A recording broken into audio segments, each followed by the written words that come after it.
National highways వచ్చాయి. ఒక ఆలోచన, ఒక చిన్న ఆలోచన. నేను మలేషియాకి వెళ్ళాను 96, 97 ఆ ప్రాంతంలో. 2 కోట్ల జనాభా, బుడ్డ దేశం. ఆ 2 కోట్ల జనాభా ఉండే దేశం అప్పట్లోనే 8 లేన్ రోడ్డు ఉండేది. అది చూసిన తర్వాత 120 కోట్ల జనాభా భారతదేశం, మనకి ఇలాంటి రోడ్డు లేదని ఆనాటి ప్రధానమంత్రికి చెప్తే ఎట్లా చేస్తామంటే నాకు వదిలిపెట్టమని నెల్లూరు నుంచి చెన్నై వరకు మొదటి రోడ్డు వేయించిన పార్టీ తెలుగుదేశం పార్టీ. అది గోల్డెన్ క్వాడ్రిలేటరల్ రోడ్డుగా 5 ఏళ్లు అయినాయి. ఆనాటి ప్రధానమంత్రి స్ఫూర్తితో, ఆయన దూరదృష్టితో ఈ రోజు మీరు చూస్తే మొత్తం రహదారులన్నీ దిశ మారాయి. అది ఒక నిర్ణయమే. ఇలాంటివి చాలా వచ్చాయి. కరెంటు విషయాల్లో సంస్కరణలు వచ్చాయి.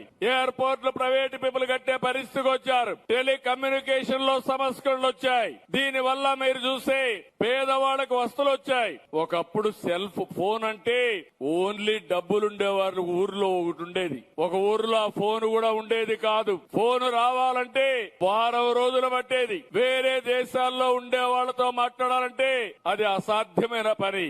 అలాంటి అన్ని ఉన్నప్పుడు ఆ రోజు చేసిన నిర్ణయం వల్ల మీరు ఒక్కసారి ఆలోచిస్తే ఈరోజు అందరి దగ్గర సెల్ ఫోన్లు ఉన్నాయి. ఈ రోజు ఆ కుర్రాన్ని చూశాను. కుర్రాన్ని చూస్తే పాపం వాళ్ళ తండ్రి ఇద్దరు కలిసి చెల్లిని చదివించి అక్కను చదివించాలని త్యాగం చేశాడు. ఇక్కడికి వస్తే సెల్ఫీ తీసుకున్నాడు పవన్ కళ్యాణ్ తో. టెక్నాలజీ వాడగలుగుతున్నాడు, తెలివితేటలున్నాయి. కానీ ఫర్దర్ గా చదువుకోకపోతే కడాన ఎలక్ట్రీషియన్ గానే మిగిలిపోతాడు. మీరు ఇది ఆలోచించాల్సిన అవసరం ఉంది. ఇలాంటివన్నీ వచ్చిన తర్వాత ఈ రోజు మనం ఆలోచిస్తే సంపద సృష్టించబడుతుంది. కానీ ఆ సంపద కొంతమందికి వస్తా ఉంది. ఇలాంటి పేద కుటుంబాలకి ఆ సంపదన రాకుండా కొందరికి ఇది అవుతుంది. నేనే అనేక సంస్కరణలు తీసుకొచ్చాను, అనేక ఆలోచనలు చేశాను. ఎన్నో వందల సంవత్సరాలు కాదు, 25 సంవత్సరాల కంటే ముందు మన పిల్లల భవిష్యత్తు బాగుండాలని ఐటీకి ప్రాధాన్యత ఇచ్చాను. ఎవరికి అర్థం కాలేదు, చెప్పాను, ఆచరించాను. 9 సంవత్సరాలు అదే పనిగా చెప్పాను.